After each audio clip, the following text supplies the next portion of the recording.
မျိုးသမီးတယောက်သားချော်တေးဆိုနေအောင်ကြားလိုက်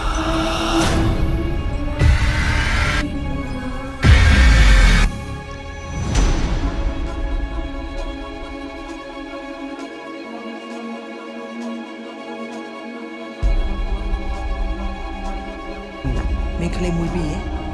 ငါ့ကိုပြီး မပြေးနိုင်ပါဘူး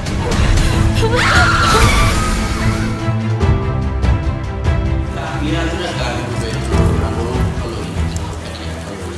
ပူအောင်ရဲ့ကိုကေပူအောင်ရဲ့ကိုနေနဲ့တာပေါင်းများတော့ကျွန်တော်တို့ကိုနေလည်းပူလို့ရရင်ကဒါရီကောင်းအောင်ပေါင်းလို့ရတယ်ကိုပေါင်းရမယ်ဆိုရင်ကိုနေတယ်တယ်တယ်ထုတ်တာပါတယ် ကျွန်တော်တို့ဒီကားလေးကိုအရန်ကောင်းတဲ့ဇလန်းဆိုင်ကိုကိုပြောမှာဒီစပြီးတော့ဝယ်ယူတယ်နော်ဝယ်ယူပြီးတော့မှကျွန်တော်တို့ကဒီ executive producer ကိုဟင်းတတိယတာဝန်ရှိတဲ့မတ်ချိုနဲ့ဦးဆွေဒါရိုက်တာကိုတင်နဲ့တာဝန်ပြီးတော့ရုပ်ရှင်အပြင်ဖန်တီးကြမယ်ဆိုတဲ့စိတ်ကူးလေးနဲ့ဒီနေ့ဒီချိန်ကြီးကိုရောက်လာတယ်ပါ